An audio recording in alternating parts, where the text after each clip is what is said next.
Assalamualaikum warahmatullahi wabarakatuh. Innal hamdalillah nahmaduhu wa nasta'inuhu wa nastaghfiruh wa na'udzu billahi min shururi anfusina wa min sayyiati a'malina. May yahdihillahu fala mudilla lahu wa may yudlil fala hadiya lahu. Ashhadu an la ilaha illallah wahdahu la syarika lahu wa ashhadu anna Muhammadan 'abduhu wa rasuluh. Ya ayyuhalladzina amanu taqullaha haqqa tuqatih wa la tamutunna illa wa antum muslimun. Ya ayyuhan nasu taqu rabbakumul ladzi khalaqakum min nafsin wahidah wa khalaqa minha zawjaha wa batha minhuma rijalan katsiran wa nisaa'a wattaqullaha alladzi tasaaluna bihi wal arham innallaha kana 'alaikum raqiba. Ya ayyuhalladzina amanu taqullaha wa qulu qawlan sadida yuslih lakum a'malakum wa yaghfir lakum dhunubakum wa man yuti'illaha wa rasulahu faqad faza fawzan 'azima. Amma ba'd, fa inna asdaqal hadithi kitabullah wa khairal hadi hadi Muhammadin sallallahu alaihi wasallam wa syarral umuri muhdatsatuha wa kullu muhdatsatin bid'atun wa kullu bid'atin dhalalatun wa kullu dhalalatin finnar. Bapak-bapak, kawan-kawan dan handai taulan yang saya cintai karena Allah Tabarakar Rahman. Syukur kita kehadiran Allah Rabbul Alamin, Allah Ta'ala yang senantiasa memberikan kita rahmat dan nikmatnya, sehingga pada kesempatan ini Alhamdulillah turun hujan, artinya turun keberkahan. Kita berada di majelis ilmu. Ada dua hal yang terkumpul untuk dikabulkannya doa, sebagaimana yang Rasulullah kabarkan sallallahu alaihi wasallam. Turunnya hujan dan kita berada di majelis ilmu. Nah, berdoa-doa itu Pak. Doa minta tambah kepahaman, tambah keyakinan, tambah keistiqomahan. Alhamdulillah. InsyaAllah ta'ala pada malam ini kita lanjutkan dars kita, kajian kita, pelajaran kita dari kitab Alhamdulillah udah yang ke-9 baru ada bukunya. Silakan dibuka. Iya. Ini yang ke-9 atau ke-10? 10. Bukunya ada 10 Pak, di tangan saya 1. Jadi pertemuan yang ke-10 berarti bukunya juga baru ada 10 ya. Yang hadir juga baru sebanyak buku ya. Saya pegang 1. Kurang malah berarti. Kurang 1. Mana alhamdulillah saya pegang 1, Bapak sampean ada 9, saya 1, jadi 10. Nah, ini sejarah betul lah ini. Nah, Allah yang ngatur semuanya. Alhamdulillah. Baik. Pembahasan kita sebelum ini dari 9 kali pertemuan itu mungkin dengan mukaddimahnya juga dulu ya. Kita sudah sampai terakhir pada siapakah At-Taifah Al-Mansurah itu, ciri-ciri golongan selamat. Dan alhamdulillah kita cukup panjang lebar sesungguhnya untuk memahami ini. Semoga Allah Ta'ala berikan manfaat atas ilmu yang kita dapatkan dari para ulama. Saya hanya membaca saja. Allah manfa'na bima 'allamtana wa 'allimna bima yanfa'una. Ya Allah, berilah manfaat apa yang telah Engkau ajarkan kepada kami, dan ajarkan kami apa yang bermanfaat buat kami. Bermanfaatnya ilmu itu ada 2 Pak, seperti penjelasan Al-Imam Az-Zarnuji. 1, diamalkan. 2, diajarkan. Diamalkan sampai kapan kita beramal? Wa'bud rabbaka hatta ya'tiyakal yaqin. Beribadahlah kepada Rabbmu sampai datang kematian. Dan itulah keistiqamahan. Salah seorang sahabat bertanya kepada Nabi sallallahu alaihi wasallam, "Ya Rasulullah, tunjukkan saya satu amalan dalam Islam, satu ucapan dalam Islam yang saya tidak bertanya pada yang lain." Rasul mengatakan, "Qul amantu billahi tsumma istaqim." Katakanlah aku beriman kepada Allah, kemudian istiqamahlah. Semoga Allah Ta'ala berikan kita keistiqamahan hingga akhir hayat kita. Amin ya Rabbal Alamin. Baik. Bapak Ibu yang dirahmati oleh Allah Subhanahu wa taala dan disayangi Rasulullah sallallahu alaihi wasallam. Kita baca bagian yang ke-5 ini, macam-macam tauhid. Tauhid Syekh Jamil Az-Zainu rahimahullah ta'ala menjelaskan, tauhid adalah mengesahkan Allah dengan beribadah hanya kepadanya semata. Dan sebenarnya apa yang disebutkan oleh Syekh Jamil Zainu ini, Syekh Muhammad bin Jamil Zainu ini adalah bagian dari tauhid. Dan definisi tauhid, para ulama panjang lebar menjelaskan kepada kita. Dan beliau mencukupkan secara ringkas saja apa yang dibutuhkan sesuai dengan orientasi beliau di dalam kitab ini. Tauhid secara bahasa wahada yuwahhidu tauhidan, mengesahkan Allah. Namun definisi yang paling indah saya rasakan adalah apa yang disebutkan oleh para ahli ilmu. Tauhid adalah menyerahkan hak Allah kepada Allah. Itulah makna tauhid. Menyerahkan hak Allah kepada Allah. Sebaliknya syirik, definisinya adalah menyerahkan hak Allah kepada selain Allah. Timbul pertanyaan, apa itu hak Allah? Di sini dia bagian tauhid, pembagian tauhid. Hak Allah yang pertama apa, Pak? Hak Allah itu mengimani rububiyah Allah, berarti mentauhidkan Allah secara rububiyah. Yang kedua, mengimani uluhiyah Allah, hanya Allah yang berhak diibadahi. Yang ketiga, mengimani nama dan sifat Allah. Di lain sisi, apabila disebut beriman kepada Allah, maka ada 4 rukun yang mesti terkandung di dalamnya. Orang baru disebut betul-betul beriman kepada Allah apabila ada 4 hal. Yang pertama, al-imanu biwujudillah, beriman dengan adanya Allah. Yang kedua, beriman birububiyatillah, beriman dengan rububiyahnya Allah. Yang ketiga, beriman dengan uluhiyah Allah. Yang keempat, beriman dengan nama-nama dan sifatnya Allah.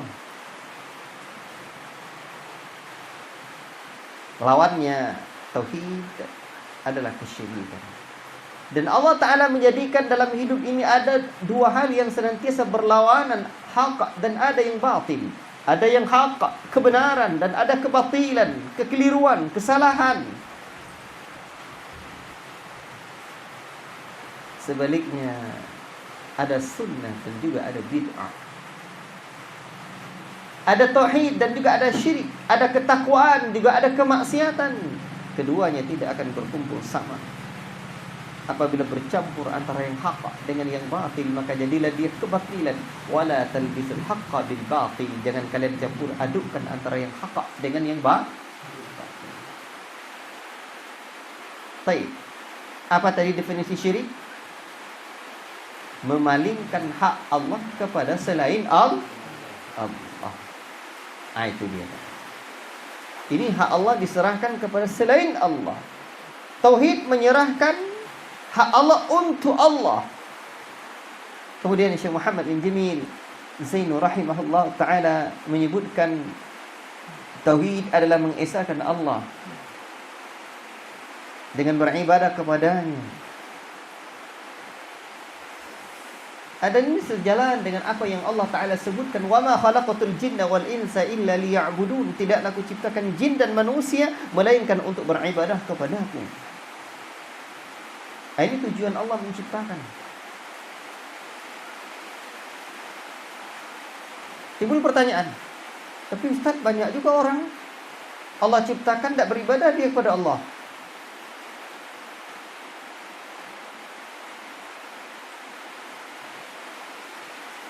Ya sama aja kita dengan mengajarkan anak, nak, jangan mencuri ya, kalau kamu mencuri nanti kamu masuk penjara. Tapi tiba-tiba anak kita lihat, ya ada tetangga dia mencuri, belum masuk penjara. Apakah bapak bolehkan anak bapak mencuri? Baik. Ikhwatifillah barakallahu fiikum. Jadi tujuan di sini hikmah penciptaan manusia, walaupun banyak manusia yang tidak beribadah, tapi tujuan hakiki Allah agar manusia ini beribadah kepada Allah. Dan makna liya'buduni, apabila ada kata ibadah di dalam Al-Quran, seperti penjelasan Ibnu Abbas ya, Ibnu Mas'ud atau Ibnu Abbas? Hah? Ibnu Abbas, jazakallahu khairan. Maknanya adalah tauhidullah, mentauhidkan Allah. Makanya para ulama ya, dari penjelasan Ibnu Abbas itu selalu mengatakan makna liya'buduni liwahiduni, untuk mentauhidkan aku. Dan kita ini muslim, Pak. Dan kita mesti mati nanti dalam keadaan muslim sejati. Muslim sejati. Karena Allah Rabbul Alamin mengatakan, Bapak butuh buku, Pak ya? Bapak sini aja. Masih di sini. Nanti sampai bacakan ya. Nah, ini bukunya. Atau fotokan saya, kirimkan ke saya. Foto. Untuk beliau ada bukunya 10. Jadi Allah kasih 10 yang hadir 10 bukunya.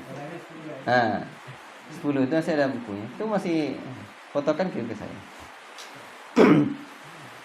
Baik. Sampai apa tadi, Pak? Saya ngomong sampai apa?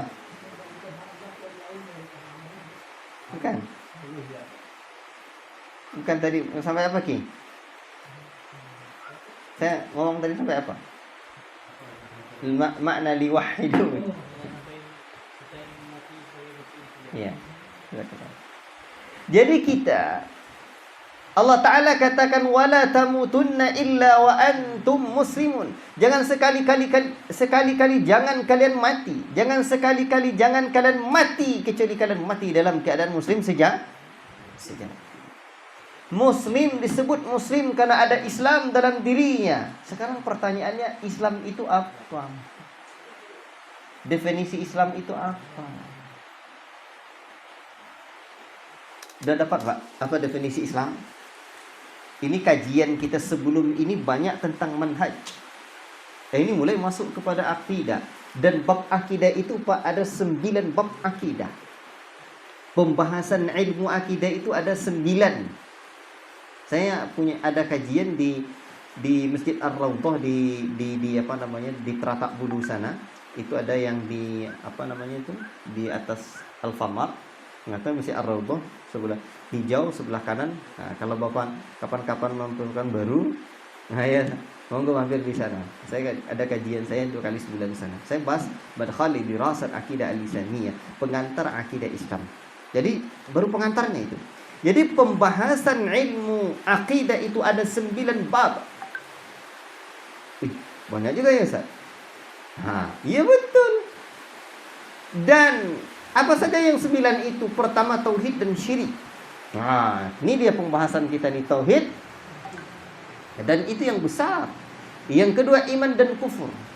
3 takfir, 4 arkanul iman, 5 asma' wal ahkam, al-wala' wal bara', al-milal wal nihal, ahlul bait was sahabah, ahkamud diyar. Jadi yang pertama yang besar adalah tentang apa? Tauhid dan lawannya syirik. Maka Syekh Jamil Zaini membawakan yang pertama setelah pembahasan tentang manhaj Ahlussunnah, at-Taifah al-Mansurah, jalan yang akan kita tempuh. Tauhid yang kita pelajari adalah tauhid yang diajarkan oleh Nabi bersama dengan orang yang direkomendasi oleh Nabi, at-Taifah al-Mansurah, Ahlussunnah wal Jamaah yang meniti jalan salafun salih. Dan sekarang, Pak, saya tengah berbicara kita jangan sampai mati kecuali menjadi muslim sejati. Jadi orang muslim disebut muslim karena ada Islam dalam dirinya. Pertanyaannya, Islam itu apa? Kira-kira jawabannya apa? Islam itu apa? Hah? Menyerah. Asal menyerah berarti Islam ya? Kepada Allah. Dengan apa kita serahkan diri kita kepada Allah? Dengan beribadah. Masya Allah, mantap. Namun dengan lengkap Syekh Muhammad bin Abdul Wahhab rahimahullahu ta'ala membuat definisinya. Islam definisinya adalah al-istislamu lillahi bitauhid wal inqiyadu lahu bitta'ah wal bara'atu minasyirki wa ahlihi. Bahkan sebagian para ulama menyambahkan wal bid'atu wa ahliha. Berserah diri kepada Allah dengan mentauhidkan Allah. Jadi bukan sembarang berserah diri begitu saja, tapi dengan mentauhidkan Allah dan tunduk kepadanya dengan mentaatinya. Wal bara'atu minasyirki wa ahlihi, dan berlepas diri dari kesyirikan serta para pelakunya, dan juga kebid'ahan serta orang-orang yang mengerjakannya. Nah, itu Islam. Bapak kalau ngaji cuma dengar kajian seremonial, ada acara sekali 3 bulan, perayaan ini, perayaan itulah. Pernah dengar tak Pak seumur-umur Bapak pembahasannya sampai ke sana? Paling tua di sini apa? Bapak ya? Dengar Pak? Enggak dengar kan? Tuh Pak. Jadi jalannya At-Taif Al-Mansurah ini memang jalan yang terang, mengajarkan kita tentang ilmu, tentang akidah, tentang tauhid, jalan mencapai ridha Allah. Fafirru ilallah, bersegeralah kalian berlari menuju Allah. Bagaimana cara berlari-lari menuju Allah? Kalau lari menuju ke Pekanbaru, lari-larilah di jalan aspal tuh. Ini berlari menuju Allah, keridaan Allah Pak. Semakin bertambah umur, semakin dekat kita dengan kematian, dan kita akan berjumpa dengan Allah Rabbul Alamin. Maka semakin banyaklah kita mengkaji tauhid. Dulu Syekh Abdul Razak hafizallahu taala tu banyak karya dia Pak. Dia seorang peneliti doktor. Doktor itu peneliti lah. Profesor lagi. Banyak karya tulisnya, tapi belakangan beliau banyak menulis tentang raqaiq, kelembutan hati. Orang hendak semakin dekat dengan kematiannya, semakin dekat dengan Allah, semakin banyak bercerita tentang akhirat, banyak bercerita dan mengkaji tentang Allah. Ini tauhid. Allahu akbar. Makanya sekarang agar Islam kita tuh kokoh, ingat, tak hafal bahasa Arab yang tadi itu. Islam tu berserah diri pada Allah dengan mentauhidkan Allah, tunduk kepada Allah dengan mentaatinya, berlepas diri dari syirik dan para pelakunya, serta bid'ah dan ahlinya. Baik. Ikhwati fillah, barakallahu fiikum. Kemudian Syekh melanjutkan rahimahullahu ta'ala, wa ma khalaqatul jinna wal insa illa liya'budun. Tidaklah aku ciptakan jin dan manusia melainkan untuk beribadah kepadaku. Maksudnya agar manusia dan jin beribadah hanya kepada Allah Ta'ala semata, mengkhususkan berdoa hanya kepadanya, dan doa itu bagian dari ibadah. Nanti ada pembahasan khusus tentang ini. Tauhid berdasarkan kitab suci Al-Quran ada 3 macam. Ini pembagian disebutkan oleh Syekh Muhammad bin Abdul Wahhab. Tapi pembagian ini berdasarkan dari tatabbu' wal istiqra', penelitian dan pengkajian beliau, ada dalilnya. Baik. Yang pertama tauhid ar-rububiyah. Di dalam ada kitab Al-Wajibat, itu bagus. Itu kumpulan-kumpulan tulisan Syekh Muhammad bin Abdul Wahhab diringkasnya. Ini diterangkan definisi tauhid rububiyah apa. Ya. Ini bagus juga. Baik. Ikhwati fillah, barakallahu fikum. Di sini Syekh mengatakan yaitu pengakuan bahwa sesungguhnya Allah adalah Rabb dan Sang Pencipta.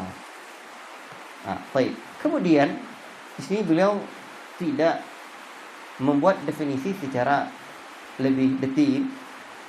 Namun definisi dari tauhid rububiyah berarti mentauhidkan apa yang dilakukan Allah, mentauhidkan apa yang dilakukan Allah. Yang dilakukan itu berarti adalah perbuatannya Allah, kan? Baik mencipta, memberi rizki, menghidupkan, mematikan, mengimani bahwasanya Allah adalah Raja, penguasa, Rabb yang mengatur segala sesuatu. Dan di dalam salat, Pak, sejak kecil kita diajarkan ayat mak kita, Alhamdulillahi Rabbil Alamin. Segala puji bagi Allah, Rabb semesta alam. Ingat, pelajaran kita dah sering-sering juga kita sebut. Atau belum di sini? Ada 3 hal yang harus kita pahami. Ada Allah, ada Rabbun, ada Ilahun. Nggak ada pena, Mas? Apa? Spidol. Wah, besok beli spidol lah. Sekarang gini aja. Anggap aja sini ada papan tulis ya.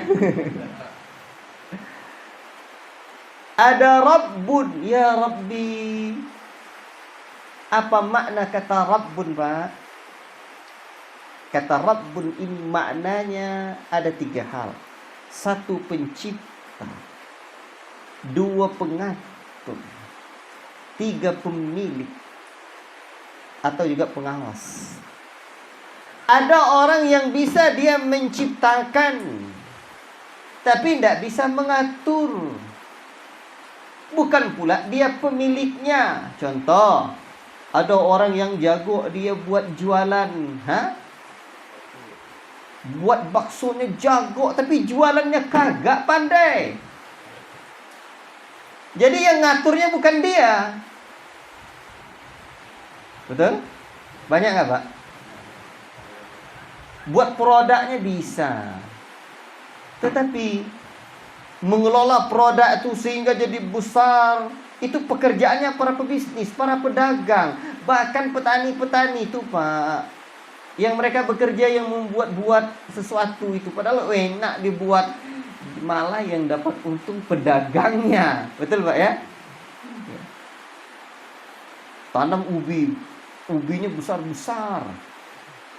Dibeli petani berapa? Murah. Dijualnya harga mahal. Tapi dia nggak pandai. Nggak, Pak? Allah, Pak, mulai Allah yang menciptakan. Allah pula yang mengatur dengan detil malah.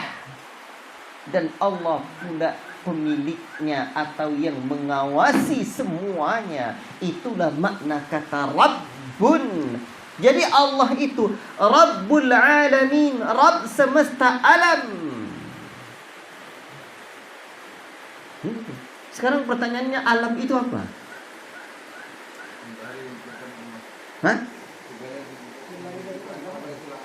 Masya Allah. Selain daripada Allah, itu alam. Malaikat adalah alam, arash adalah alam, langit adalah alam. Dan alam ini banyak. Alam.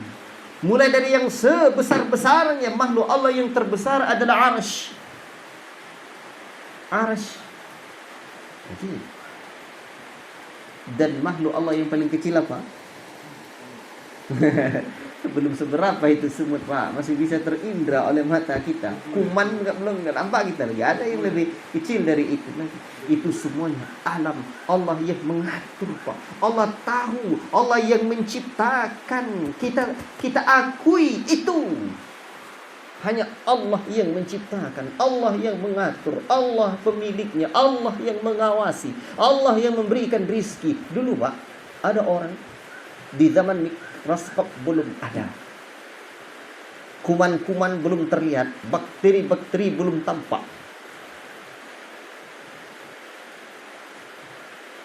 Ini diceritakan oleh Syekh Abdul Razak dalam kitab Ayatul Kursi wa Barahinut Tauhid. Kalau Bapak mau dengar kajian Ustaz Abdullah Zain, judulnya, seingat saya beliau ceritakan dalam keautentikan akidah Ahlussunnah wal Jamaah dalam kitab Al-Mahajjah, Al-Hujjah fi Bayanil Mahajjah. Seingat saya demikian. Ada sebuah kisah bahwa ada seorang dulu yang dia cari daging, diletakkannya dalam satu wadah. Kira-kira kalau kita toples lah ya, dibiarkannya berhari-hari, akhirnya itu daging jadi busuk. Sedemikian bertambah waktu, maka bertambah pula makhluk yang terlihat di dalam itu. Datanglah ulat, dan dengan bangga dia mengatakan, ini ulat ciptaan saya. Bukan hanya Tuhan yang bisa menciptakan, saya juga bisa menciptakan. Kira-kira gimana? Dia sudah menciptakan ulat. Zaman mikroskop belum ada, Pak. Bakteri belum terlihat.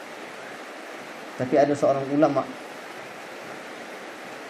Ya, ulama yang demikian. Allah kasih kecerdasan. Ditanya, betul kamu yang menciptakannya? Betul. Kalau begitu, tunjukkan berapa ekor yang jantan dan betinanya. Tahu gak kira-kira? Gak tahu kan? Udah jatuh itu, Pak. Tertimpa tangga. Ditanya lagi. Hah? Jumlahnya berapa? Kalau dalam ceritanya Sabtu Lazim itu saya sebutkan kasih makannya apa? Nggak bisa dia jawab, sudahlah jatuh tertimpa tangga, kena pula tai ayam. Baik. Allah yang menciptakan.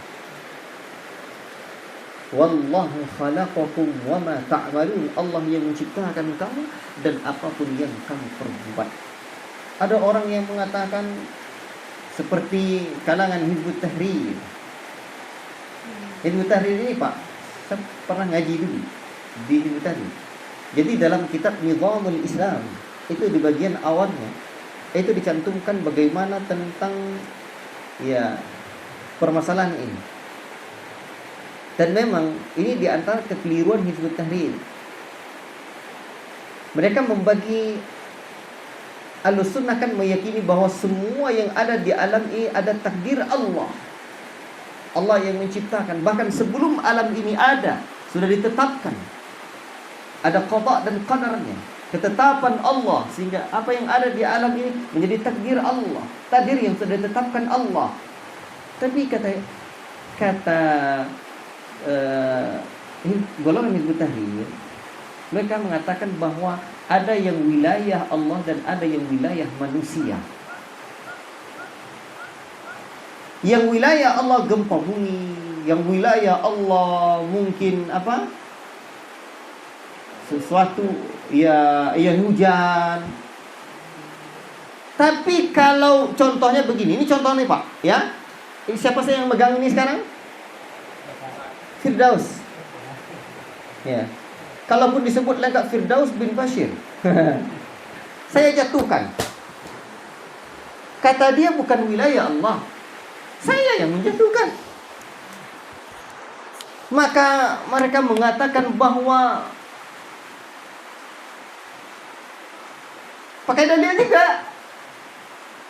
Seperti mereka mengatakan zaharul fasadu fil barri wal bahri bima kasabat aydin nas. Telah nampak kerusakan di darat dan di laut dengan sebab ulah tangan manusia. Jadi orang jadi banjir itu karena tebang-tebang pohon katanya. Syubhat itu. Betul ya? Allah berbicara tentang zahir. Dari sisi hukum kauniyah yang ada, hukum alam yang ada. Tapi tidakkah Allah sudah menyebutkan di dalam Al-Quran, dan inilah keyakinan Ahlussunnati wal Jamaah, wallahu khalaqakum wa ma ta'malun. Allah yang menciptakan kamu, kita ni, wa ma ta'malun, apapun yang kamu perbuat. Walaupun saya yang menjatuhkan, tapi Allah telah mengatakan yang menciptakan Allah. Allah yang menciptakan kamu dan apapun yang kamu perbuat. Allah yang menciptakan saya dan semua perbuatan saya juga ciptaan Allah. Jelas kan?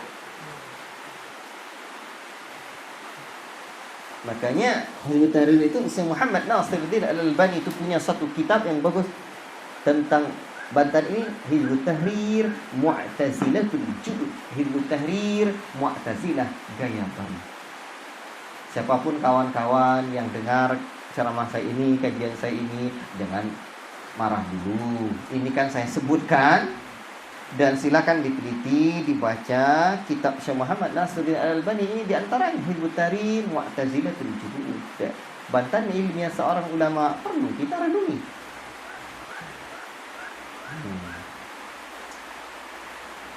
Dan kita akidah Ahlussunnah adalah akidah yang diwariskan dari Nabi sallallahu alaihi wasallam. Baik. Jadi akidah ini tauhid rububiyah. Tauhid rububiyah meyakini Allah yang menciptakan. Jadi Allah Ta'ala Pak di dalam Al-Quran Al-Karim menyebutkan tentang dalil dari tauhid rububiyah ini.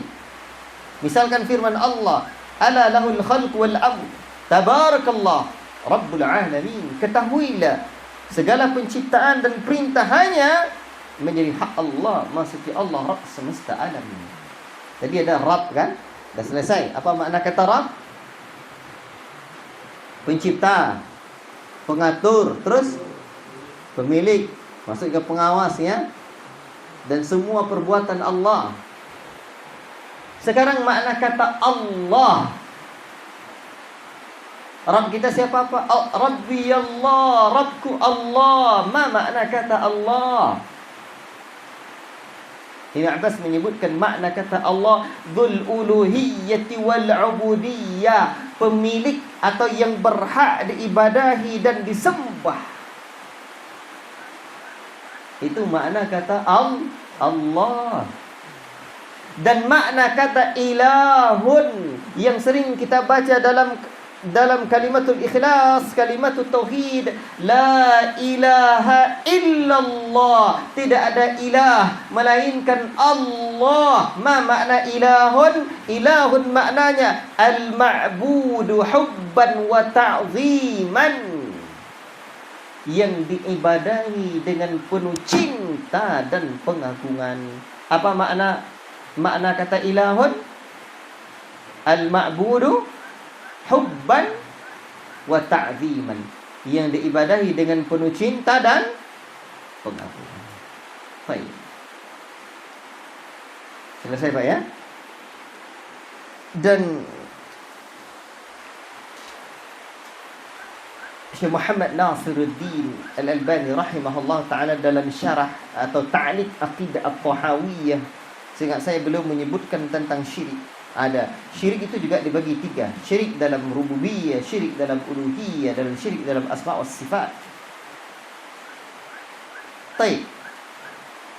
Ikhwati fillah, barakallahu fikum. Terlalu banyak ayat yang menyebutkan tentang dalil rububiyah Allah. Dan yang jelas rububiyah semua perbuatan Allah sedetil-detilnya Pak. Termasuk masalah rizki. Wa ma min dabbatin fil ardi illa 'ala Allahi rizquha. Tidak ada makhluk yang melata di muka bumi ini melainkan rizkinya telah dijamin oleh Allah. Allah yang jamin Pak. Allahu Akbar. Baik, sekarang begini. Syekh Muhammad Jamil Zainun rahimahullah ta'ala melanjutkan. Silakan dibaca itu. Orang-orang kafir pun mengakui macam tauhid ini. Tetapi pengakuan tersebut tidak menjadikan mereka tergolong sebagai orang Islam. Jadi orang kafir itu mengakui bahwa Allah sang pencipta, dan beliau pun membawakan dalilnya firman Allah Rabbul Alamin di dalam surah Az-Zukhruf ayat yang ke 87. Dan sebenarnya dalam ayat lain juga ada. Baik, kemudian Syekh juga membawakan firman Allah Subhanahu wa taala. Itu dia yang beliau bawakannya.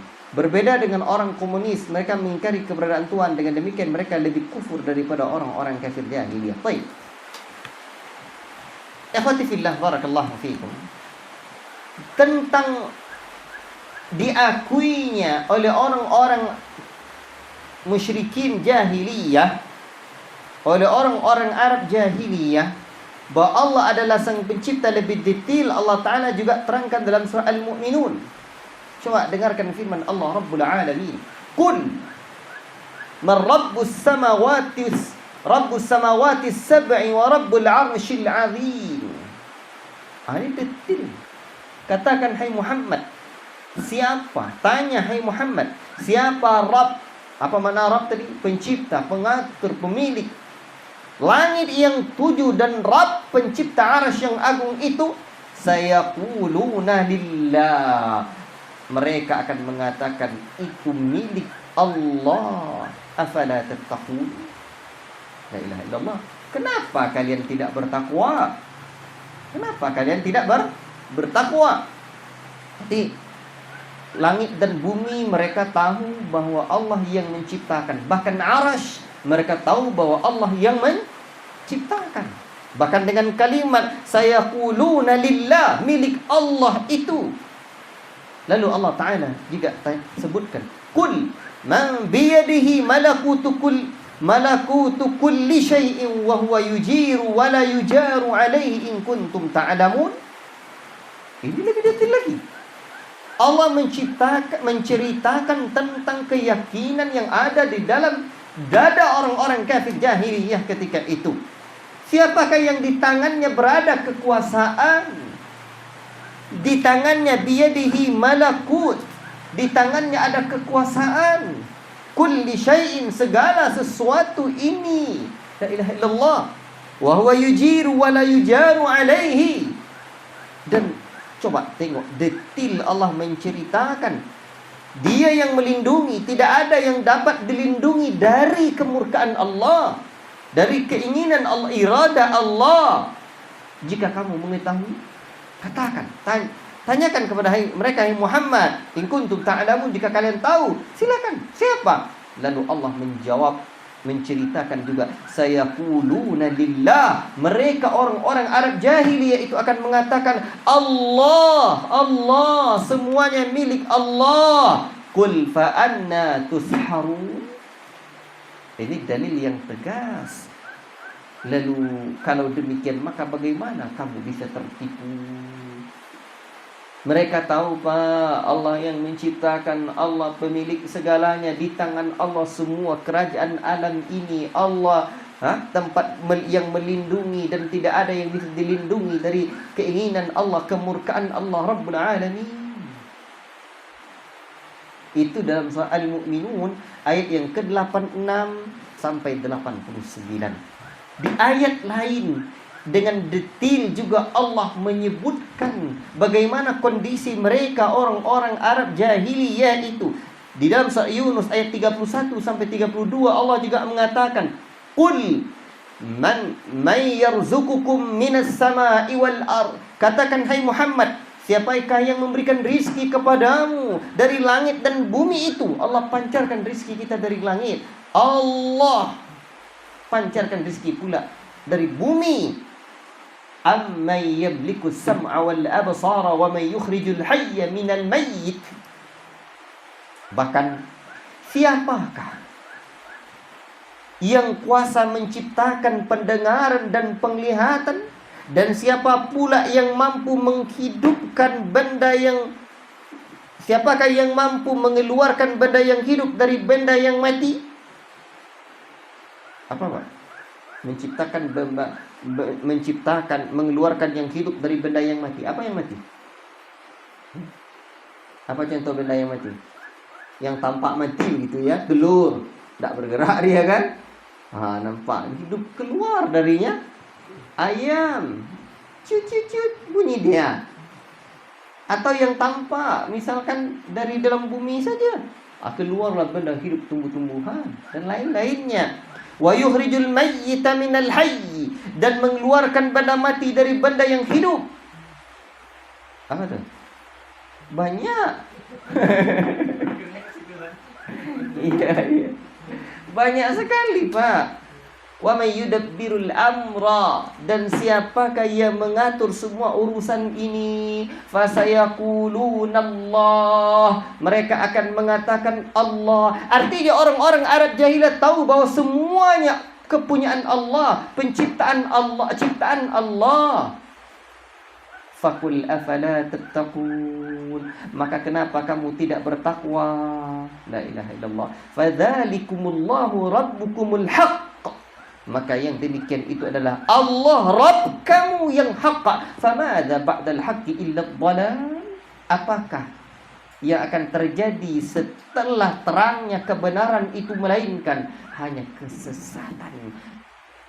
Kebenaran itu telah nyata, terus berpaling juga dari kebenaran itu, pasti akan terjadi timbul kesesatan. Fa anna tusrafu, la ilaha illallah. Mengapa kalian berpaling juga dari kebenaran itu? Tak sadarkah kalian semua ini? Kalian tahu juga Allah punya segala-galanya. Makanya Pak, di dalam tafsir Ibnu Katsirnya disebutkan bahwa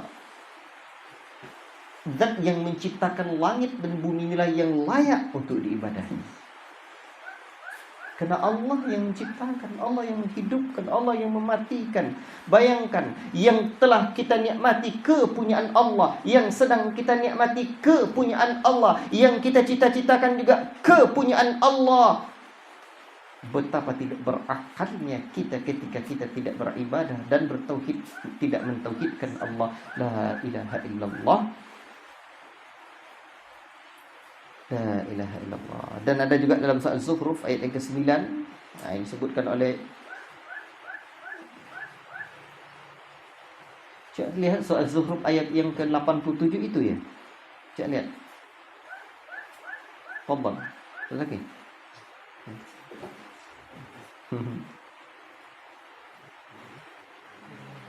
87. Tafadhal.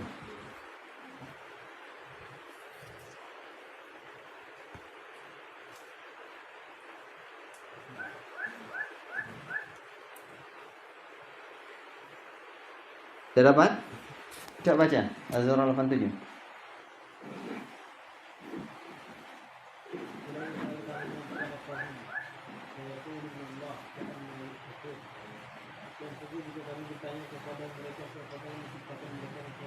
Coba baca awalnya itu. Wala in sa'altahum man khalaqahum la yaqulunna Allah. Ini juga ada dalam Zukhruf ayat yang ke-9-nya. Coba lihat dulu. Zukhruf ayat yang ke-9-nya. Wala in sa'altahum man khalaqas samawati wal arda la yaqulunna khalaqahunna al-'azizul 'alim. Sahih? 9. Baik. Jadi ini dalil yang jelas dan sharih bahwa orang-orang atau kaum musyrikin kaum musyrikin jahiliyah dulu mengakui bahwa hanya Allah saja menciptakan segala sesuatu. Allah pemberi rezeki. Tetapi kenapa mereka disebut orang kafir? Jadi kalau saya dengarkan penjelasan para masyayikh, orang Arab jahiliyah itu yang tidak diakui mereka ada dua, Pak. Sebagian dari nama dan sifat Allah, dan juga tidak mengakui tentang tauhid uluhiyah. Tetapi mereka mengakui bahwa Allah sang pencipta, namun tidak mereka serahkan ibadah mereka hanya kepada Allah. La ilaha illallah.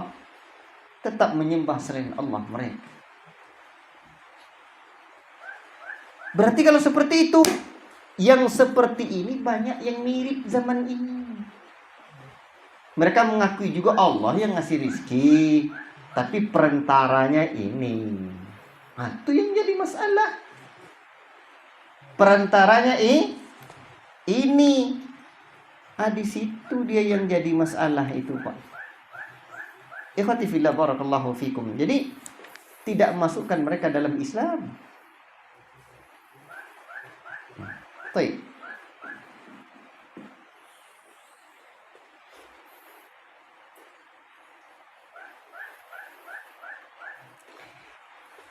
Jadi yang ingin disebutkan oleh Syekh Jamil Zainu di sini rahimahullahu taala, bahwa yang memasukkan kita ke dalam Islam, yang menjadikan kita muslim sejati, tak cukup hanya tauhid rububiyah, tapi ada tauhid yang kedua dan yang ketiga nanti.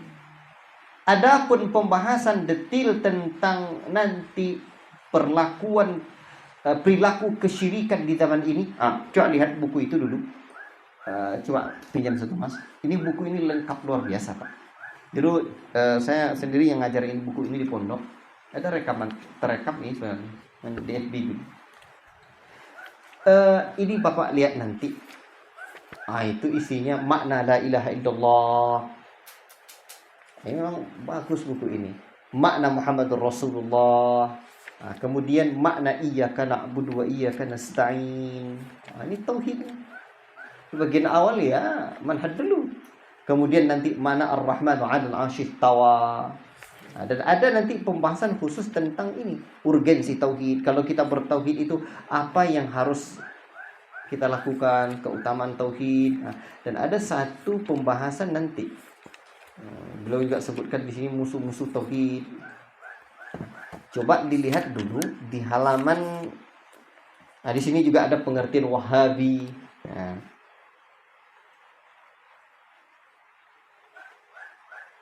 Perang antara tauhid dan syirik.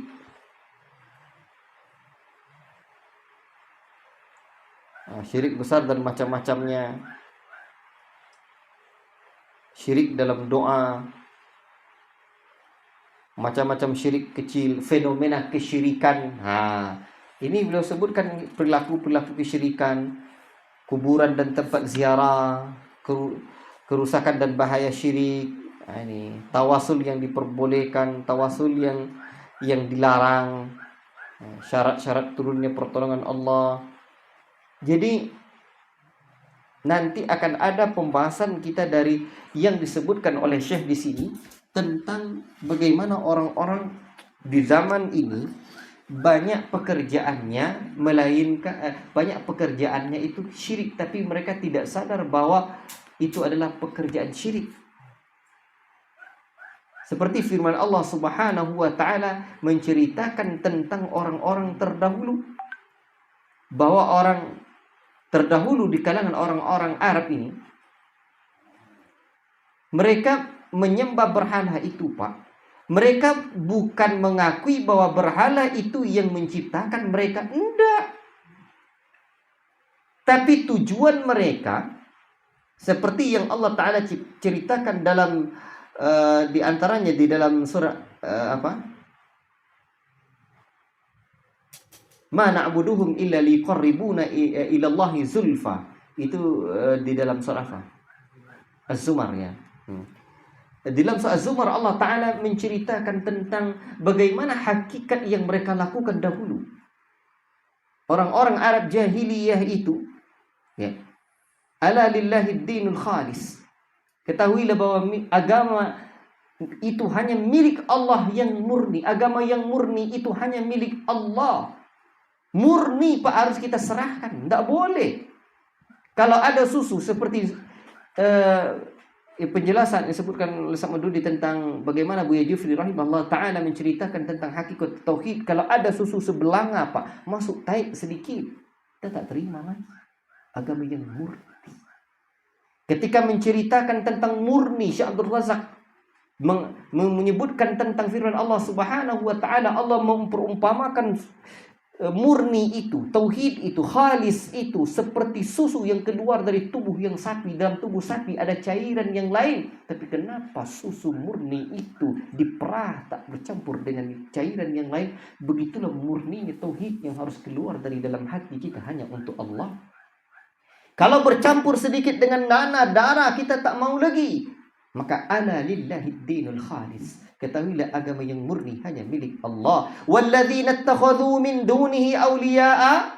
Adapun orang-orang yang mengambil selain Allah itu sebagai wali-wali mereka, apa yang mereka yakini? Ma na'buduhum, kami tidak menyembah mereka, tidak menyembah mereka kami illa liyuqarribuna ilallahi zulfa, melainkan agar mereka para wali-wali itu mendekatkan diri kami kepada Allah. Mereka orang-orang dekat dengan Allah. Jadi kami nak dekat juga dengan Allah. Kita mereka untuk syafaat, menolong kami. Kadang mereka buat pula ibaratnya sama saja kalau kita nak dekat dengan Pak Bupati, kita tak kenal, kata dia. Ada ajudannya yang dekat, kenal kita dengan ajudannya, dibawanya kita dekat pula kita dengan Pak Bupati. La ilaha illallah. Laisa kamitslihi syai'un. Allah tak serupa dengan makhluknya. Allah tak begitu, Pak. Makanya Allah mencela dalam surah Az-Zumar ini,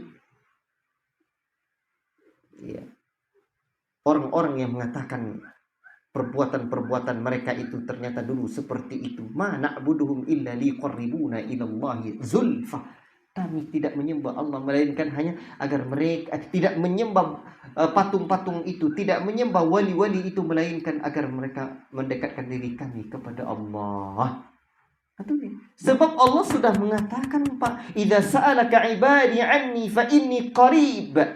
Kata Syekh Abdul Razak dalam menjelaskan ayat ini menakjubkan. Kata beliau, apabila hambaku bertanya kepadaku tentang diriku, fa inni qarib. Allah langsung menggunakan kata fa inni qarib. Sesungguhnya aku dekat.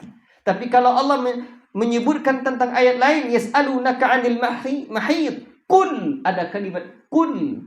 Yas'alunaka 'anil khamr. Kul, ada kalimat kul. Apabila bertanya kepadamu mereka orang-orang ini tentang hukum haid, tentang khamar, ada kalimat katakanlah hai Muhammad. Kata Syekh Abdul Razak, ini ada kalimat kul perantara. Tapi kenapa ketika Allah menyebutkan tentang apabila hambaku bertanya tentangku, tidak ada kalimat kul, tetapi langsung Allah jawab sendiri. Itu memberikan sebuah faedah bahwa antara hamba dengan Allah tak boleh ada perantara. Nah ini dia. Maka untuk itu, cuman nanti bab-bab selanjutnya kan kita jelaskan nih, insyaallah ta'ala. Baik, kemudian coba lihat tauhid yang kedua itu tauhid uluhiyah. Khulasatul kalam yang ingin kita sampaikan bahwa orang-orang Arab jahiliyah mereka tidak menjadikan mereka Islam manakala hanya mereka mengakui tauhid rububiyah. Berarti kita mesti mengakui tauhid uluhiyah. Itulah yang kedua. Baik, minum dulu Pak. Jauh jalannya banyak, bensin habis.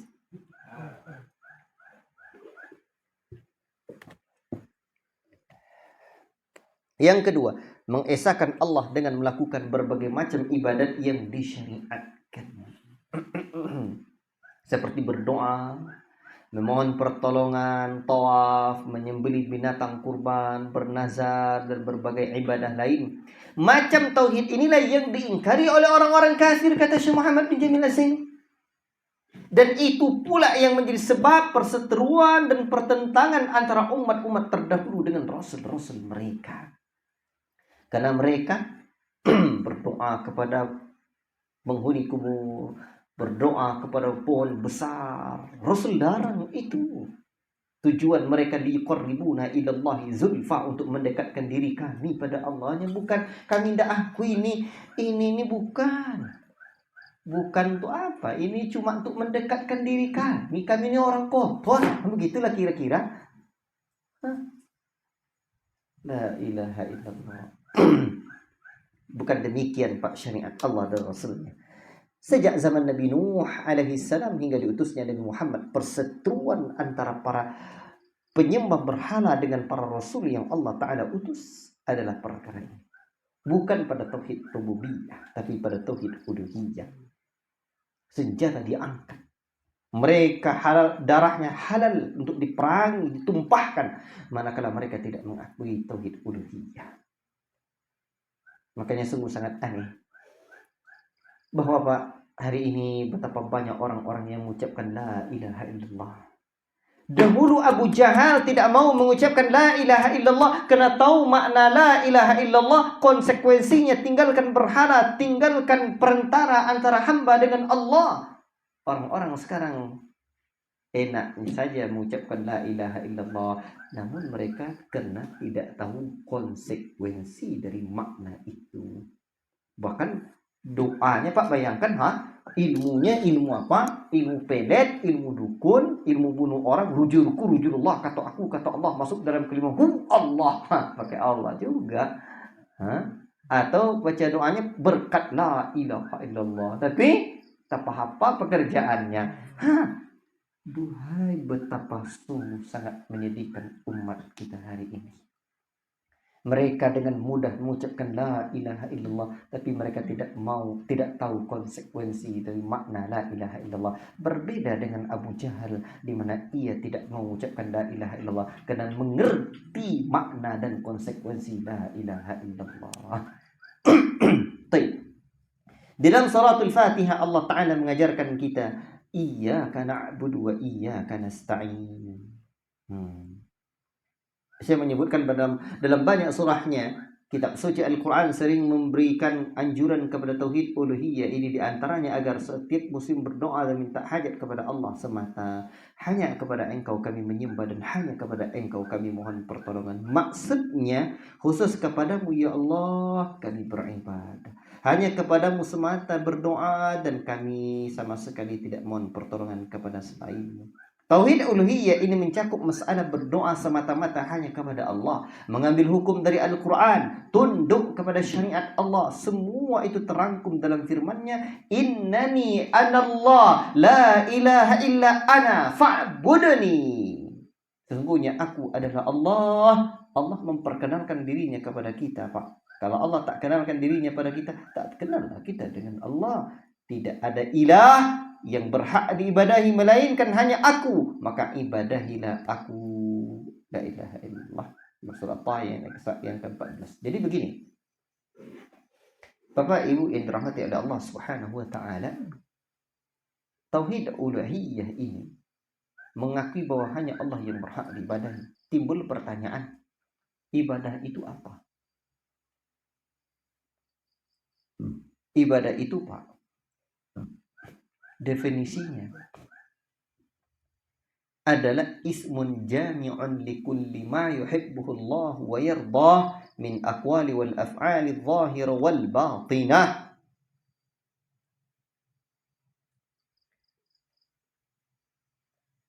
Tolong WA anak dia, Ustaz lagi kajian, insyaallah hari ini atau besok dikirim. Cari akal dulu nanti ya. Barakallahu fikum. Dia ada mendesak itu visa mereka, WA aja anak-anak saya. Fauzan. Jadi begini, ikhwati fillah, barakallahu fikum.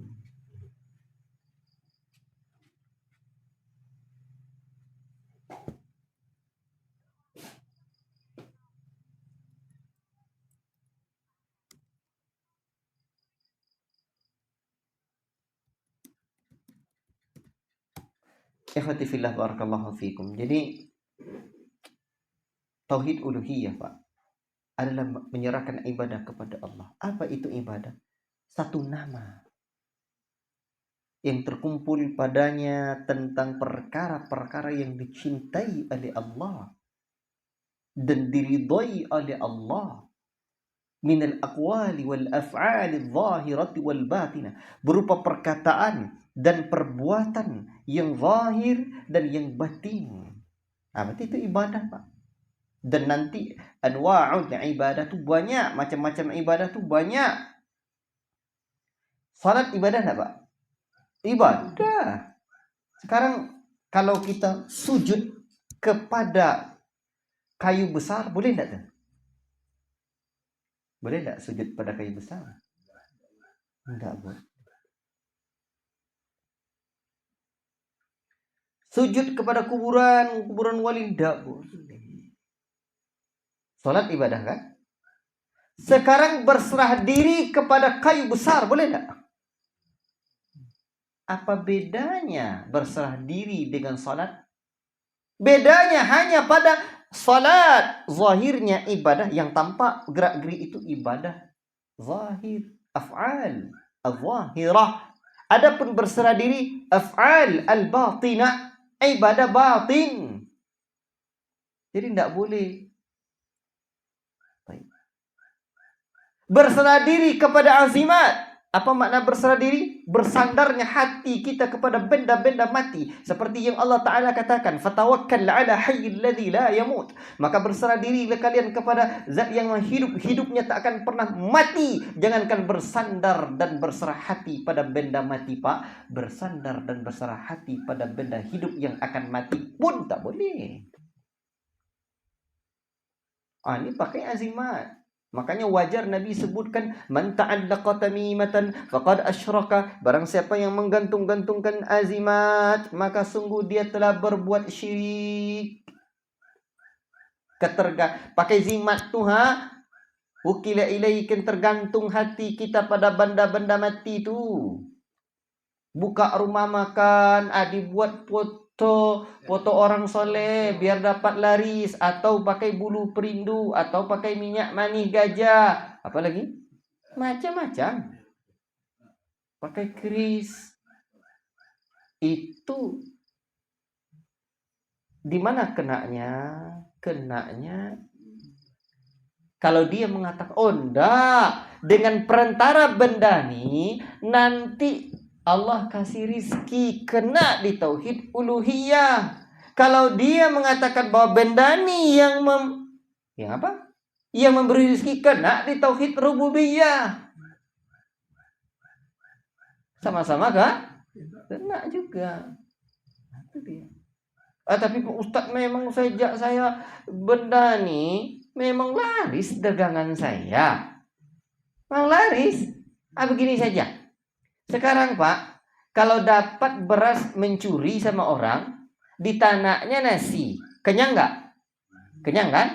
Dapat beras dari hasil panen sawit, di tanahnya nasi itu, makan kita, kenyang nggak? Sama-sama kenyang. Apa bedanya? Satu haram, satu halal. Sama juga dengan yang tadi, kita buka kedai, buka rumah makan, yang satu dapat uang halal, yang satu dapat pekerjaan haram. Selesai. Cuman pemahaman inilah yang perlu kita pahamkan. Insya Allah Bapak udah paham.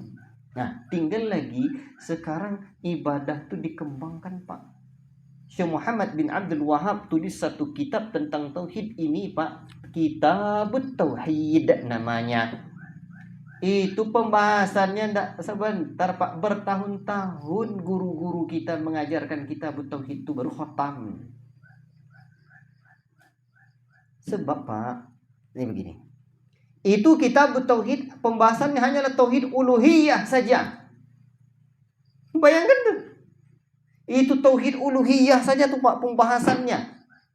La ilaha illallah. Satu kitab full tauhid uluhiyah. Bahkan Pak, kitab-kitab yang ditulis oleh Syekh Muhammad bin Abdul Wahab dalam tauhid ini, itu tauhid uluhiyah saja. Apa sebab? Karena memang sejatinya di zaman beliau banyak kesyirikan terjadi pada tauhid uluhiyah. Sebagaimana ulama-ulama sebelumnya memberikan perhatian pada tauhid rububiyah. Karena itu pula yang berkembang ketika itu penyimpangan yang terjadi. Itu menunjukkan kealiman Syekh Muhammad bin Abdul Wahab rahimahullah ta'ala. Apa saja kitab beliau? Thalathatul Usul, Qawaidul Arba', Kitabut Tauhid. Kata Syekh Abdul Razak, dan ngaji Kitabut Tauhid, ngaji Kasyfus Syubhat lagi. Kitab yang keempat, ya. Qawaidul Arba', Thalathatul Usul, Qawaidul Arba', Kitabut Tauhid. Kitab yang keempat, ngaji Kasyfus Syubhat. Kerancuan-kerancuan, menyingkap kerancuan-kerancuan keyakinan orang-orang yang terjatuh dalam kesyirikan itu. Kita tauhid. Ini semuanya tauhid uluhiyah nih Pak. Kan luar biasa itu. Kalau ngaji kita tauhid itu luar biasa. Baru nampak. Makanya dakwah sunnah as-salafiyah hari ini Pak, dulu awal-awal dibawanya seperti di Pekanbaru itu Buya Jufri rahimahullah ta'ala itu, zaman-zaman itu tuh yang ngaji Ustaz Ali Ahmad, Ustaz Arman Halim, termasuk juga Buya Zul Akmal. Itu zaman-zaman itu Pak, itu Buya nyebutnya ngaji tauhid, ngaji akidah, ngaji tauhid. Itu aja kajiannya, seakan-akan tidak ada kajian selain dari kajian tauhid, kajian akidah. Menancapkan tauhid dan akidah secara dalam. Jadi ini pelajaran kita dari buku ini, Minhaj Firqatin Najiyah At-Ta'ifah Al-Mansurah ini. Itu baru dasar-dasar lah nih. Cuman jadilah. Berarti ngaji itu tidak cukup. Sekarang udah berapa kali kajian sini Mas? Wah, enggak tahu lagi udah berapa kali. Ya bayangkanlah tuh. Jadi memang media Pak. Sebentar. Ini saya harus tularkan ini. Coba Mas, ada yang tahu enggak saya belajar dari mana? Di jalan-jalan kan? LC tidak. Kalau LC langsung ceramah, ya. DR dari Riau, ya betul. Kan tuh dia. MA mau aja, ya. Dari mana saya belajar? Durus para masyayikh. Awal-awal dulu, kalau sekarang iyalah ada mudah jumpa para masyayikh, bisa belajar online, ikut daurah. Ini ada daurah lagi besok Jakarta Desember. Nah, itu murid-murid Syalbani itu. Ya. Itu pembahasannya tentang hadis-hadis riwayat tentang Khawarij. Ya. Dan juga ada yang lain lagi, ada 2 orang syekh murid Syalbani. Tapi dulu Pak, rekaman. Makanya saya bilang sama murid saya, dari mana saya harus belajar? Dari rekaman MP3, selesai. Tapi itulah dalam mobil saya bilang, kalau tidak ada kitab yang kita dengar untuk dituntaskan, tidak alim kita dibuatnya. Belajar terus, Pak. Belajar. Nah, jadi jangan nunggu ustaz aja. Kita usahakan. Duduk di depan televisi itu. Nah, atau dengarkan radio, mana yang kita paham, dengarkan tuh, dengarkan tuh. Sebab Pak akan mati itu nanti berat, asli serius. Saya nih latar belakang saya amburadul. Bapak tahu enggak, tantangan itu berat Pak, sampai ke fisik saya juga saya rasakan. Dulu ada enggak tahu Pak apa yang terjadi. Kadang saya zikir apa tangan saya agak terasa besar gitu. Ada yang terasa gak gerak-gerak. Apa yang kalau tuh? Mungkin jin-jin tak apa-apa, tak peduli saya. Karena saya ikut fatwa Syekh Rabi' bin Hadi, saya tak perlu ru'yah. Cukup ngaji tauhid, ngaji akidah saja, selesai hilang dia. Jadi ada satu negeri dulu, Syekh Rabi' bin Hadi Al-Madkhali, beliau berdakwah ke Afrika sana, seingat saya. Itu orang banyak kesurupan. Syekh Rabi' ajarkan tauhid aja, ajarkan akidah, saya selesai tuntas. Makanya kalau ada orang kesurupan, kalau di pondok tuh biasanya kan di pondok-pondok banyak kesurupan kan. Di Markis alhamdulillah Allah lindungi kan. Enggak kesurupan-kesurupan di sana. Jadi saya bilang begini aja, ada yang kesurupan enggak Ustaz? Ada, datang saya sama marahi aja. Udah setahun ngaji sini, belajar sini. Takut sama jin saya bilang. Ya. Ini saya gertak gitu aja. Nanti saya bilang, jangan takut-takut sama jin. Kalau jinnya datang, ahlan wa sahlan Kang Mas Jin. Nanti ayo kita ngaji di majelisnya Ustaz Firdaus. Selesai. Mungkin mana enggak tahu mau ngaji dia. Ini ruya-ruya, ini orang makin tambah takut. Ada beberapa kejadian di pondok tuh, salah satu tuh. Ada yang katanya kesurupan-surupan, udah ada ustadznya dulu yang ruya-ruya kan. Enggak tahu dia cara saya di sana. Datang saya tarik salat. Habis salat selesai. Tidak ada lagi, tidak nampak saya lagi jin-jinnya tuh. Kok sampai sini? Tauhid Pak. Artinya tantangan kita, jangankan tantangan menjelang mati Pak. Tantangan kita hidup di dunia ini banyak Pak. Sebab musuh-musuh manusia tuh ada di dalam kitab Mawsu'atu Fiqhul Qulub itu, Muhammad bin Ibrahim At-Tuwaijiri itu bagian yang terakhir itu beliau menyebutkan a'da'ul insan, musuh-musuh manusia. Sehingga saya ada 8 musuh manusia yang beliau sebutkan di situ, Pak. Bayangkan dong. Iblis, hawa nafsu, dunia, syaitan, selain orang kafir, orang musyrik, orang munafik itu berat, Pak. Musuh kita ini dahsyat. Kalau tauhid kita tidak kokoh, Pak, dahsyat. Berat. Bapak tahu enggak, adik saya meninggal perempuan bulan Ramadan kemarin tuh. Pagi dia meninggal tuh malamnya dia meninggal, pagi itu saya pergi beli obat dia. Beli ke obat toko Cina sana. Abang saya cerita sama saya, tapi saya enggak nampak. Saya cerita, begitu dia malam tuh, dia bilang, kok ada gambar Buddha katanya. Kok ada nampak dia gambar-gambar patung-patung pakai gitu. Kok ada gambar? Bayangkan tuh. Tidak tahu saya apa ada korelasinya dari obat itu. Tidak tahu saya. Itu jadi perbincangan saya dengan abang saya. Nah, ini adalah qadarullah. Cuman alhamdulillah adik saya menjelang wafatnya itu setengah jam jelang wafat itu dia ngaji-ngaji. Dia setelkin la ilaha illallah, diikuti alhamdulillah sampai akhir wafatnya. Tapi artinya ujian hidup itu berat, Pak. Dan itu butuh orang, Pak. Saya bilang sama adik saya, udahlah, saya bilang kamu Tidak usah pikirkan lagi dunia ini, pikirkan akhirat. Insya Allah kita jumpa nanti di sorga. Seperti itu. Kita butuh penguatan, Pak. Nah, jadi tauhid ini terus kita pelajari. Kalau tidak berat, kalau tidak ada pelajaran kita terus ikuti, Pak. Asik kerja kayak gitu aja. Alamat lah. Kacau dunia ini, Pak. Memang dikacau-kacaunya kita sama dunia ini. Habis cerita. Wa man hayatud dunya illa mata'ul ghurur. Tiadalah kehidupan dunia ini melainkan kehidupan yang menipu. Memang ditipu-tipunya kita. Dunia ini memang tempat tipu-tipu. La ilaha illallah. Maka sibukkan diri kita dengan kebenaran. Kalau tidak, diri kita akan menyibukkan kita dengan kebatilan. Saya kadang jumpa orang tobat, Pak. Dia cerita, alhamdulillah habis aktivitas sehari-hari saya untuk agama. Ada seorang syekh dulu meninggal di Suriah sana. Dia mengajar Al-Quran puluhan tahun, Pak, setengah abad lebih dia mengajarkan Al-Quran. Apa ucapannya? Itu yang membuat saya iri. Dan saya melihat fotonya, dia tersenyum, Pak. Alhamdulillahilladzi afna hayati fi kitabihi. Allah Akbar. Segala puji bagi Allah yang telah menghabiskan hidupku untuk berkhidmat dengan kitabnya. La ilaha illallah. Sekarang umur kita ada berapa, Pak? Allah, ya, coba tinjau lagi. Habis umur kita untuk apa? Umur kita tuh habis untuk apa? Adakah untuk akhirat? Adakah untuk kerja agama Allah? Adakah untuk kerja tauhid? Adakah untuk berjuang mencari keridhaan Allah? Atau hanya mencari puing-puing apa? Rupiah, ya? Mencari la ilaha illallah. Ta'isa abdul dinar, ta'isa abdul dirham, ta'isa abdul khamisah. Celaka hamba dinar, celaka hamba dirham. Celaka dinar, dirham itu apa, Pak? Duit, ya. Celaka hamba dinar, ta'isa abdul dinar, ta'isa abdul dirham. Celaka hamba dinar, celaka hamba dirham, celaka hamba khamisah. Pakaian. Dinar dan dirham adalah mata uang. Berarti celakalah hamba duit, celakalah hamba ringgit, celaka hamba sawit.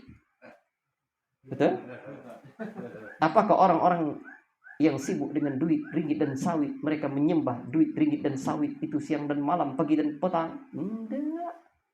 Tapi ketergantungan hati, kegelisahan jiwa, kerut kening dan pikiran dia tujuh keliling. Sawit, ringgit, duit. Sawit, ringgit, duit. La ilaha illallah. Disebutkan oleh Nabi, ta'isa abdu, celaka abdul dirham, celaka hamba dinar, celaka hamba duit. Nah, ini yang jadi masalah. Makanya apabila kita tengok makna dari hakikat dari ibadah itu, Pak. Afwan, 6 menit lagi. Ya. Ada jam lagi, Mas. Memang. Nah, ini perlu, setelah ini bahas ini kita lagi, bahas pondok nih. Jangan sampai makin merosot. Baiklah. Jadi, kok sampai apa tadi? Apa tadi? Apabila kita tengok, Pak, makna dari ibadah itu, hakikat dari ibadah itu, Pak, al-khudu' wa tadallul, tunduk dan menyerahkan diri kepada Allah, menghinakan diri kepada Allah. Orang baru disebut abid, Pak, apabila dia adalah al-khudu', merendahkan diri pada Allah, at-tadallul, merendahkan diri, menghinakan diri kepada Allah. Sekarang menghinakan diri kita untuk apa? La ilaha illallah. Menghinakan diri kita untuk apa? Hidup kita ini dihabiskan untuk apa? 24 jam, Pak. Waktu kita sama dikasih Allah. Mungkin harta mungkin tak sama dikasih Allah. Tidak ada sama. Jangankan harta banyak, sawit, kebun, mobil, anak pun tak sama dikasih Allah. Istri pun juga tidak. Itu dia. Tapi waktu sama dikasih Allah. Dan waktu ini akan ditanya nanti. Allahu Akbar. Bagaimana kita habiskan hari-hari kita, waktu-waktu kita. Makanya Pak, kalau tidak kita sibukkan diri kita dengan kebenaran, diri kita akan menyibukkan kita dengan kebatilan. Maka pastikan Pak, kalau Bapak punya mobil, jangan keluar dari mobil sebelum Bapak pastikan Bapak mendengarkan MP3 kajian di mobil itu. Itu di antara nasihat Ustaz Junaydi Hafizahullah Ta'ala yang saya dengar dari rekamannya pula. Pastikan hari-hari kita dengar Pak. Mata kita lihat buku, lihat kitab, berjuang untuk agama Allah, berjuang untuk anak istri. Memang orientasi hidup kita tuh akhirat. Kunu abna'al akhirah. Jadilah kalian anak-anak akhirat dan jangan kalian jangan wala takunu abna'ad dunya, jangan sekali-kali jangan kalian jadi anak dunia, sebab akhirat ini menghadap kepada kita, kita menghadap pada akhirat, Pak. Sementara dunia kita menghadap pada dunia membelakangi kita. Dan itu secara sanad dhaif dari Ali bin Abi Thalib, tapi maknanya betul dalam kitab Ar-Raqaiq. Itu dijelaskan oleh para ulama. Kitab Zuhud seperti ya dalam kitab Zuhud juga disebutkan tentang lafaz ini. Jadilah kita ingat. Ini kembali kita pada kitab dulu sebentar. Jadi baru sampai tauhid uluhiyah. Asma wa sifat pada pekan yang akan datang. Ini panjang sedikit tentang asma wa sifat ini. Bagaimana tentang nama dan sifat Allah. Masa kita tidak kenal dengan Allah? La ilaha illallah. Rugi kita, Pak. Umur udah bertambah. Saya aja baru kemarin sore rasanya melasak-lasak main-main itu. Sekarang la ilallah. Kadang kaki saya tengok kaki udah sakit, tangan urat udah putus. Ini dah. Kadang saya pikir biarlah, mudah-mudahan dengan sakit-sakit sedikit ini kita sadar. Ya. Kerut kening kita ini masih berkerutnya kening kita karena memikirkan dunia, atau berkerutnya kening kita karena memikirkan akhirat. Ada sebuah riwayat walaupun diperbincangkan oleh para ulama, Nabi itu beruban kena ayat Al-Quran soal Waqi'ah, ya, surat-surat yang berbicara tentang kiamat, Pak. Kita beruban kenapa? Itu masalahnya. La ilaha illallah. Berubannya Nabi kena akhirat, mikirkan bagaimana dahsyatnya hari kiamat. Kita berubannya kenapa? Allahul musta'an, tidak ada jalan lain selain wa tawasau bil haqqi wa tawasau bis sabr. Saling ingatkan dalam kebenaran, kebaikan dan ketakwaan. Kita butuh majelis ilmu. Kita butuh saling mengingatkan. Bapak tahu, saya senangnya ngisi kajian ini, Pak, karena sebelum ngisi kajian itu saya persiapan baca buku, tengok, dengar kajian lagi, dengarkan. Sebelum saya menyampaikan, saya dapat nasihat sendiri dulu. Nah, itulah senangnya saya. Saya kalau udah ngisi kajian lagi gelisah saya, Pak. Kenapa? Mendengarkan nasihat nanti daripada kalau persiap materi kajian itu kan dengarkan ceramah masih durus para masih kita download, ya. Berbaring sambil kapanpun istirahat. Tadi aja dalam mobil yang enggak, karena saya nyetir, saya cerita tadi. Nah, banyak yang cerita. Kalau udah duduk belakang saya, dengar kajian saya. Tapi udah saya siapkan tadi pagi apa kajiannya. Tadi saya suruh dia dengarkan kajian. Jadi begitulah, Pak. Aktivitas kita memang harus kebenaran ini. Kalau tidak, la ilaha illallah. Kita butuh tempat untuk terus menghibur hati kita, untuk terus ingat dengan akhirat. Allah ta'ala a'lam bissawab. Allah manfa'na bima 'allamtana wa 'allimna bima yanfa'una. Wa sallallahu wasallama ala nabiyyina Muhammad wa ala alihi wa sahbihi ajma'in. Subhanallah wa bihamdika asyhadu an la ilaha illa anta astaghfiruka wa atubu ilaik. Wassalamu alaikum warahmatullahi wabarakatuh.